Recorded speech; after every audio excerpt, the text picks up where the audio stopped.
battle with dissociative identity disorder? Yes. I read about it.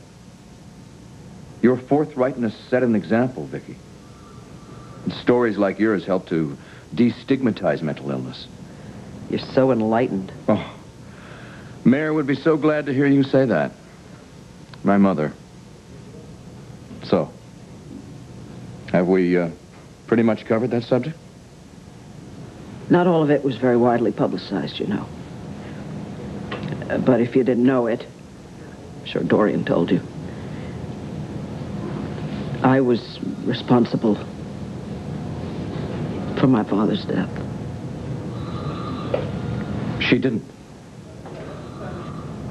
She didn't? Oh, give me a break. I'm sorry, I don't believe that. Shortly after we met, I asked if she killed Victor Lord. It was a deliberately provocative question. I usually learn a lot that way. She told me to eat my scrambled eggs. Then again, she's always saying that. Just what do you know about me? Whatever you want me to know. Whatever Dorian wants you to know. Well, let me make this clear. We don't discuss you. Well, no, that's not completely true. There was one time. Yes? It was after I watched the two of you snarl and spit at each other here in this office, and I questioned the genesis of your antipathy, and Dorian said it was edible, and then chose not to elaborate, so I let it go. You're kidding me. That's all she said?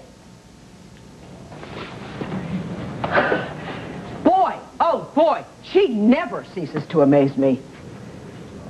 I know, I agree. You know something, in the future, if you have any questions, I prefer that you just ask me directly, okay? Okay. Now? Sure, it's as good a time as any. Now. Victor Lord. Victor Lord, what, that's the question?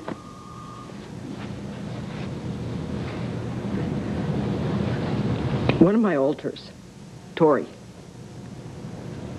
smothered him to death. I did not know that I had done it. Whatever problems Dorian and I have had, I would never have just let her sit on death row. I wouldn't have. After Sloan died, all hell kind of broke loose for a while. And then eventually I was institutionalized. And it was a very, very hard climb back up. And I'll probably be in therapy for the rest of my life. But I am proud to tell you that you are now dealing with what they call a reintegrated personality. Well, you have every right to be proud, Vic. For that, sure. I sense a reservation. I'm going to give you some coffee. All right. My family had a very, very difficult time because of me. And for their sake, I tried to put everything back together again just as quickly as possible. As a result, a lot of things were swept under the rug, so to speak. It makes for a lumpy rug. Thanks. Clint and I just tripped over one of those lumps. Of course, he would continue to like to ignore it. And I would like to take the rug outside, and I would like to beat the living daylights out of it. I'm sorry, but I can see that picture. I see you wielding one of those wire whisk things with your hair all tied up in a scarf and your face smudged with dirt, coughing like mad from the dust as you bang away. Well, in my family, when the women folk get serious about house cleaning, the men usually head for the hills, just like Clint. I know that sounds sexist, but there you have it. Spring cleaning and intimacy don't come naturally.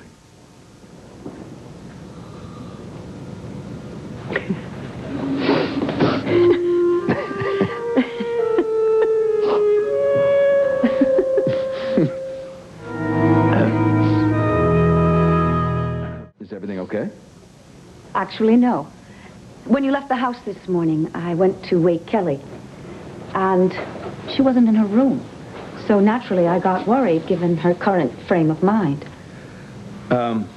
Kelly told Blair about her part in the accident, and Blair is not ready to be magnanimous. Well, it's probably just much too soon. Maybe in time when she comes home. Kelly is in shock now, Viki. I called around. I found her at the rectory. All right.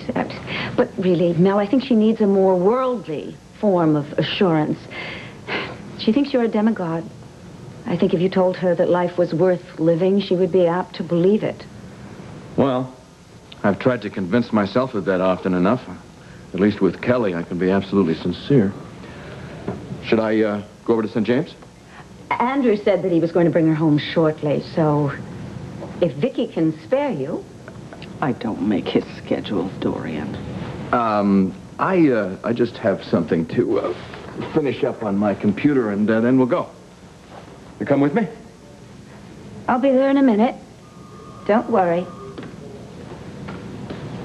I'm very sorry for the trouble that your family is having. We'll come out on top. We always do. Of course, Mel has been very supportive. Imagine how wonderful it is to have a man you can finally depend on. I suppose you remember what that was like. Vaguely. It has been quite some time for you, hasn't it? And you too, Dorian. That is, if you're referring to men, not boys. Yes, of course. The Buchanan boys. They really do have a hard time growing up, don't they? Except, of course, for Joe. He was the most mature of the lot, but he had the benefit of me. Gee, Dorian, I'm so sorry I don't have any more underage sons at home for you to benefit. Kramer women and the Buchanan boys. They always seem to get sidetracked by them, but eventually it doesn't last because they go and they find real men. Why don't you tell that to Kevin?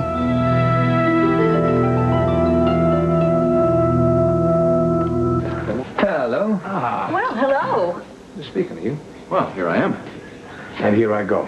Oh, must you? I must. Remember. I will. Okay. Thank you. Excuse me. Hey, buddy. Excuse us. Bye-bye. So what was that about, Blair? Yes, he thinks that it, may be a while before she can forgive me. Oh, sweetheart. No, well, it's okay. It's a lot more okay than it was before. But I don't think I can take any more right now. So, I'll go upstairs.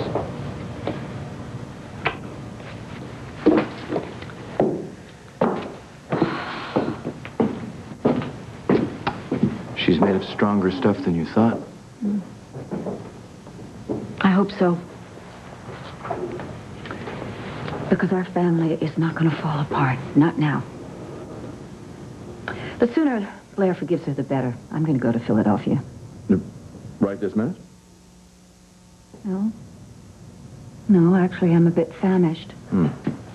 How about you? Metaphorically speaking? How about brunch? In bed? I'm very partial to your muffins.